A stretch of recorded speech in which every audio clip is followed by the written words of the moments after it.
부흥강사고 또 감리교의 창시자인 요한 웨슬레가 한 번 어느 동네에 갔습니다.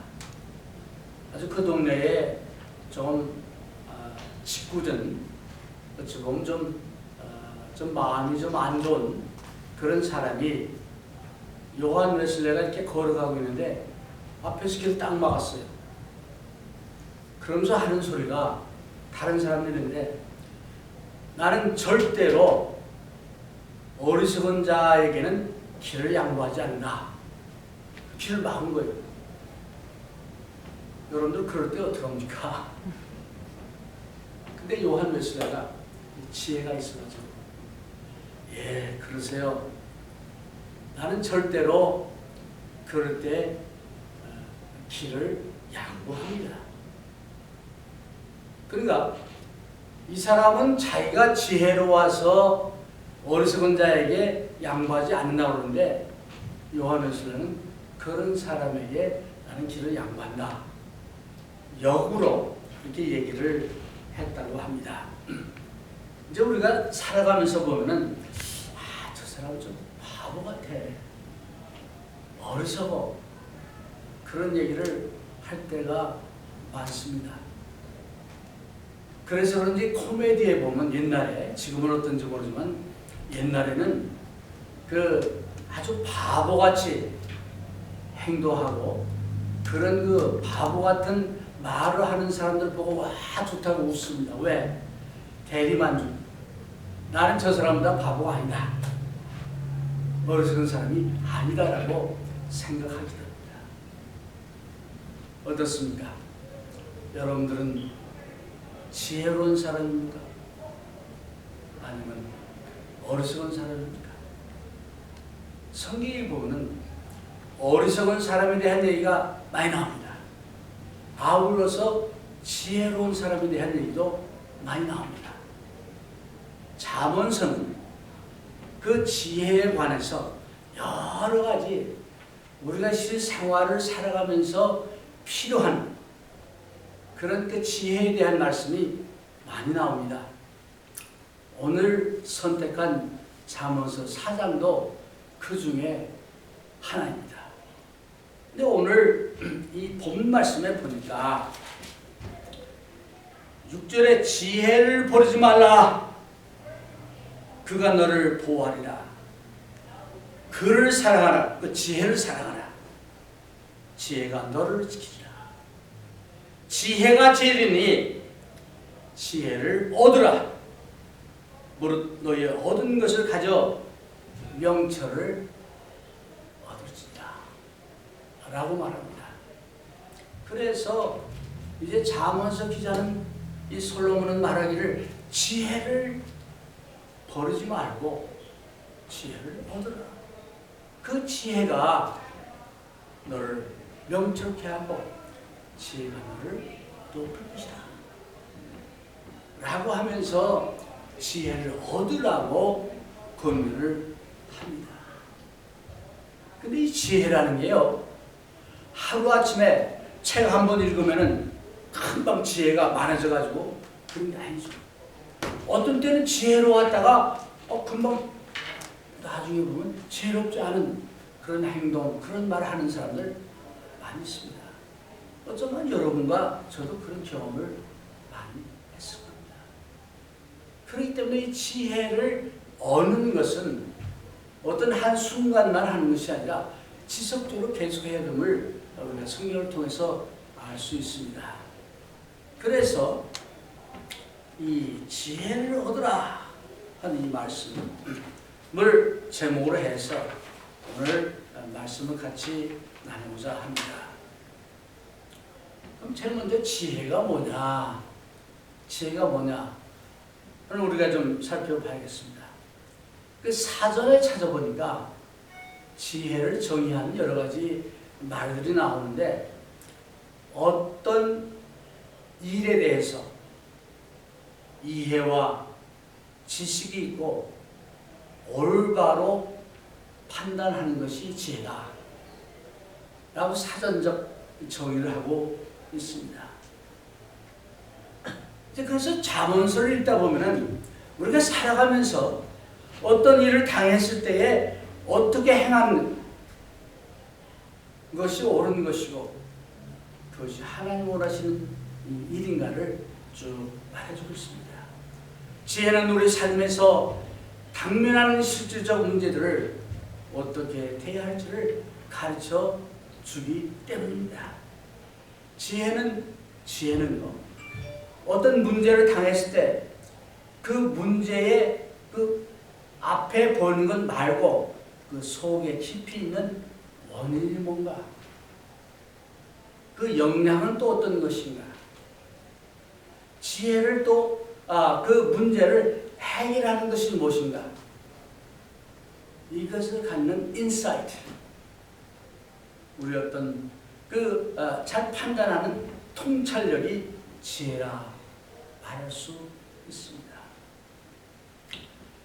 이제 지혜의 그 여러 가지 정의가 많이 있겠습니다만, 성경에 보니까 아까 읽은 시편 111편 10절과 또 잠언서 1장 6절에 보면 여호와를 경외하는 것이 지혜의 근본이다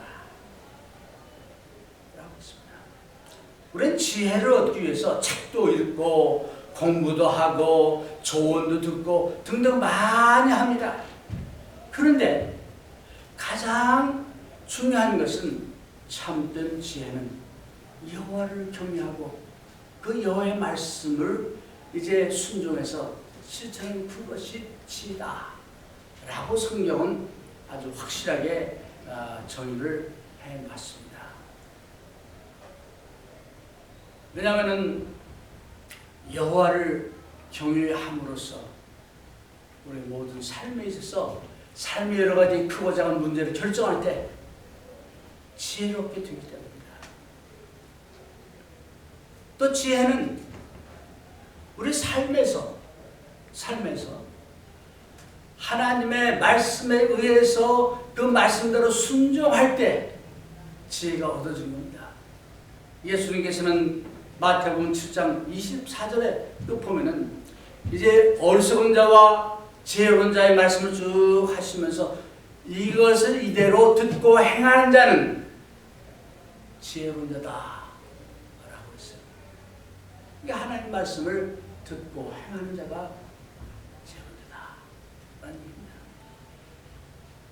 그뿐 아니라 이 지혜, 하나님 주신 그 지혜를 우리가 살아가면서 하루하루 살아가면서 실제 우리 생활에 적용하는 게 지혜입니다. 아무리 많은 걸 알고 있어도 실제 생활에서 적용하지 않으면 그 지혜롭지 못한 사람이죠. 어리석은 사람이죠. 그래서 지혜가 뭐냐? 일반적인 이제 그 정의는 어떤 일에 대해서 깊은 이해와 지식이 있고 판단력이 있고 통찰력이 있는 것이 지혜라. 그런데 인간의 기본 아주 가장 깊은 그곳을 아시는 그 하나님의 지혜, 그 하나님 높은 지혜를 우리가 받아서 내 지혜가 아니고 하나님 지혜대로 따라가는 것, 여호와를 경외하는 것, 그것이 지혜다 라고 잠언서 기자 또는 성경에서 단정적으로 말씀하고 있습니다. 그래서 대강 이 정도면 지혜가 뭔지는 아마 이해가 되실 겁니다. 두 번째로 왜 지혜를 얻어야 하느냐 하는 얘기입니다. 왜 지혜를 얻어야 하느냐. 여러분 솔직하게 얘기 안 해도 좋아요. 솔직하게 여러분 스스로에게 질문해 보세요. 나는 지혜로운 자인가? 아니면 나는 어리석은 자인가? 아마 대부분의 사람들이 저를 포함해서 내가 왜 어리석은 사람이야? 지혜로운 자지 라고 생각을 할 겁니다. 근데 여러분 이거 기억하세요. 우리가 살아가면서 아주 현실적인 어떤 문제를 결정할 때 그 그 기준이, 판단의 기준이 많은 사람들이 따라하니까, 모든 대중이 하니까, 좋아하니까, 귀하게 여기니까 나도 그렇게 해야지 라고 할 데 없습니다. 이게 인간의 기본적인 심리입니다.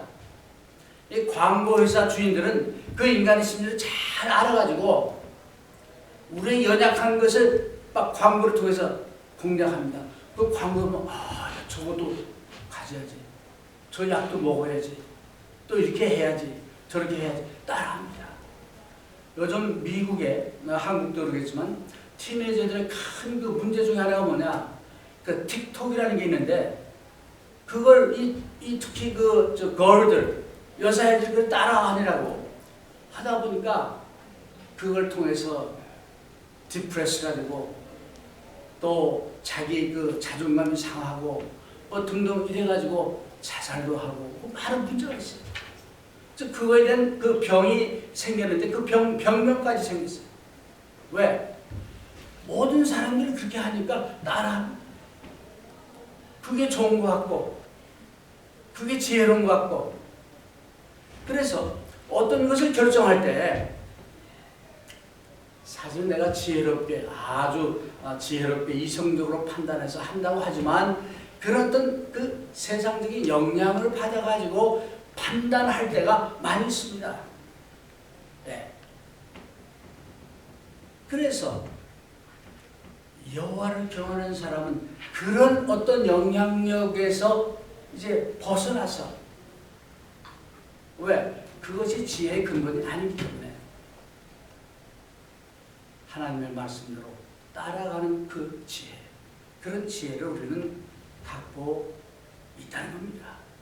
하나님이 인간을 창조하실 때 하나님의 형상으로 창조됐습니다.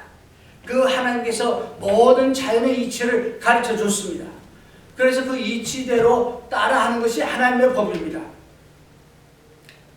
그렇게 하는 것이 지혜로운 것이다 라고 얘기하는 겁니다. 그래서 지혜를 얻어야 하는 이유가 뭐냐, 오늘 제목이 지혜를 얻으라 그랬는데, 첫 번째로 잠언서 3장 13절에서 18절, 오늘 성경 구절에는 안 넣었지만은 여기 보면 지혜가 가져다주는 아주 좋은 점들을 쫙 나열했어요. 그래서 그 말씀을 좀 소개를 하고 또 다음으로 넘어가겠습니다. 그 잠언서 13장 14절을 보니까 지혜는 은이나 금보다 낫다 그랬어요. 그렇습니까?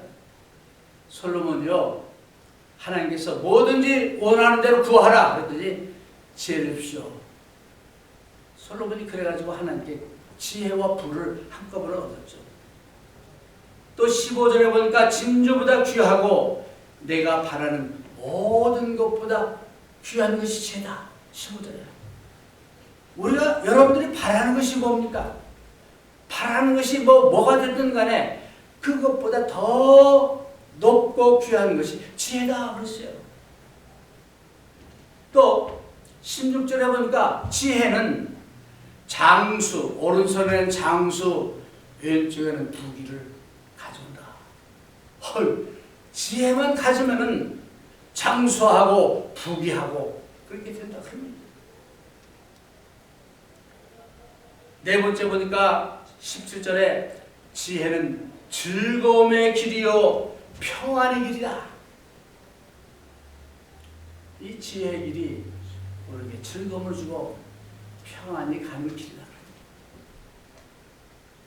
어떤 길이? 여호와를 경외하고 여호와의 말씀대로 순종하는 그 길이. 또 3장 18절에 보니까 지혜는 생명나무가 된다. 여러분들이 살아가는 그 동력이 뭡니까? 죽은 나무는 밑에서 뿌리에서 물이 못 올라가지고 죽습니다. 생명나무는 밑에서부터 이제 물을 이제 뽑아들여가지고 계속 성장하고 꽃이 피고 열매를 맺습니다. 마찬가지로 지혜가 그런 역할을 해요. 네. 그러니까 지혜를 우리가 구해야 되겠죠. 잠언서 24장 13절 14절 보니까 아까 읽은 말씀인데 훈계를 잡아 굳게 잡아 놓치지 말고 지키라. 이것이 내 생명이니라. 사특한 자의 첩경에 들어가지 말라. 악인의 길로 다니지 말지어다. 라고 말하고 있습니다. 그래서 이 지혜를 구하면은 우리에게 소망이 있고 우리 길이 열릴 것이다. 라고 선언합니다. 또 지혜는 아까 읽은 본 말씀에 보니까 지혜는 우리를 프로텍트한다고 했어요. 보호한다고 했어요. 그래서 이외에도 많은 이유가 있겠지만 이 지혜를 우리가 구하고 지혜를 얻으면은 모든 그 어려움에서 이제 이기고 나갈 수 있는 그런 힘을 주고 또 우리를 보호하고 우리의 생명나무가 되고 또는 가장 귀하게 여기는 그 어떤 것보다도 귀중한 역할을 해서 우리로 하여금 올바로 살아가게 만드는 것이 지혜다라고 이 잠언서 기자는 말하고 있습니다. 여러분, 우리가 살아가면서 어떤 때는 그냥 아무 생각 없이 말하고 아무 생각 없이 이제 행동할 때가 많이 있습니다. 그런데 지혜 있는 자는 그렇게 않죠. 왜? 하나님을 먼저 생각하기 때문에 함부로 말 안 하죠. 함부로 행동 안 하죠. 지혜롭게 말하고 지혜롭게 행동합니다. 우리 잠언서 읽다 보면 참 재미난 말씀이 많이 나와요. 아주 실질적인. 예를 들어서 우리가 살아가면서 사람과 사람의 관계 속에서 갈등하고 싸우죠. 이럴 때 나에게 프레셔를 주고 문제를 일으키는 사람 있을 때, 그런 문제가 있을 때 어떻게 하느냐. 잠언서 15장 1절에 그 방법이 나오죠. 대개 이런 어떤 문제를 당하고 나에게 좋지 않은 것을 하면 대개 한 세 가지 모습으로 이제 반응을 보입니다. 하나는 받은 대로 갚아주는 거. 그렇죠? 받은 대로 갚아주거나 두 배로 갚아주는 거. 두 번째는 아예 무시해버리는 거. 세 번째는 유순한 말을 통해서 유순한 대답은 노를 비치게 한다는 잠언서 말씀처럼 그렇게 합니다. 왜? 또 하나님의 말씀을 순종하는 마음이 있기 때문에. 네. 그래서 지혜를 우리가 어디에 할 이유를 쭉 소개를 해드렸습니다. 다음에는 그 지혜를 그러면 어떻게 얻을 것이냐, 어떻게 얻을 것이냐 하는 것을 잠언서를 통해서 몇 가지 소개를 해드리겠습니다. 첫 번째로 아까 말씀드린 대로 여호와를 경외하라. 여호와를 경외하는 것이 곧 지혜의 근본이라. 그 계명을 지키는 자는 다 좋은 지각이 있나니 여호와를 찬송함이 영원히 있으리로다. 시편 111편 말씀입니다. 여호와를 경외하는 것, 또 여호와의 그 참 좋은 것을 찬양하고 감사하는 그것이 지혜로운 자들이 하는 것입니다. 또 그렇게 해서 지혜를 얻습니다. 두 번째, 4장 8절에 보니까 지혜를 사모하라 그랬어요. 지혜를 사모하라. 이게 무슨 얘기냐? 지혜는 그냥 하늘에서 뚝 떨어지는 것이 아니고 사모해야 합니다. 그래서 4장 1절, 2절 이렇게 쭉 읽어보면 그 지혜를 그 부모들이 자식에게 전해주고 자식이 또 그 자식에게 가르쳐주는 그런 것이 나옵니다. 나도 옛날에 우리 부모에게 이렇게 배웠다 라고 하면서 얘기합니다. 그래서 이 지혜를 우리는 그냥 뚝 떨어지는 것이 아니고 단번에 얻어지는 것이 아니고 지속적으로 사모하는 desire 이 생각이네요. 지혜를 사모하라. 무슨 말입니까? 하나님의 말씀을 사모하고 그 말씀대로 순종할 때 여호와를 경외하는 것이 되기 때문입니다. 세 번째로 지혜를 얻는 것은 이제 우리가 여호와의 그 악인의 길에 서지 않은 것입니다. 쭉 아까 읽은 본 말씀에도 나옵니다만 지혜를 얻는 자들은 악인의 길에 서지 않아요. 시편 1편에 보면 복 있는 자는 하고 말씀이 나오죠. 복 있는 자는 악인의 길에 서지 않고 오만한 자의 자리에 앉지 않고 그래서 나옵니다. 그래서 지혜를 얻으려면은 우리가 악한 자와 선한 자, 옳은 길과 그런 길이 있는데 그 선택을 바로 해야 되죠. 그걸 말하고 있습니다. 4장 23절에 보니까 무릇 지킬 만한 것보다 더욱 내 마음을 지키라. 생명의 근원이 에서 남이라 라고 했습니다. 우리 마음을 지키는 것 중요합니다. 왜? 생명의 근원이 우리의 마음이라 그랬습니다. 여러분, 우리가 지혜를 얻고 구하는 자는 우리의 마음을 지켜야 되겠습니다. 이 마음이 잘못될 때, 마음을 뺏겼을 때, 마음이 허전할 때 실수하고 잘못하고 문제를 일으킵니다. 모든 것을 다 가진 것 같은데 이쪽으로 어떤 사람은 이 마음을 지키지 못해서 극단적인 선택도 하고 광폭한 행동도 하고 그런 일들을 많이 합니다. 그래서 우리는 지혜를 얻어야 되는데 어떻게 얻느냐? 마음을 지켜야 돼요. 어떻게? 하나님께 간구하고 기도하고 이제 회개하고 등등 이렇게 결론의 말씀을 드립니다. 우리 이 땅에 살면서 지혜를 얻어야 되겠고 지혜를 구해야 되겠습니다. 그래서 정말 지혜를 사모하는 마음을 항상 가져야 되겠습니다. 그러기 위해서는 하나님의 말씀을 읽고 공부하고 또 그 말씀을 우리의 삶에 적용하는 그것이 지혜를 얻는 방법이고 또 지혜롭게 사는 방법임을 우리가 알아야 되겠습니다. 시편 1편의 그 말씀처럼 정말 복 있는 자가 되기 위해서 우리는 시냇가에 심은 나무가 항상 열매를 맺으며 기쁨과 평화가 있는 것처럼 오만한 자의 자리에 앉지 말고 악한 자의 길에 서지 말아야 되겠습니다. 왜?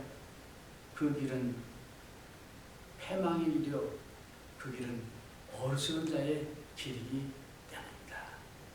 오늘 여러분들 이제 이 잠언서 말씀을 통해서 우리 모두가 정말 지혜로운 자가 되고 지혜로운 삶을 살아서 하나님이신 또 하나님이 약속하신 행복하고 또 평화로운 그런 가정과 그런 삶을 사시기를 주님의 이름으로 축원해 드립니다.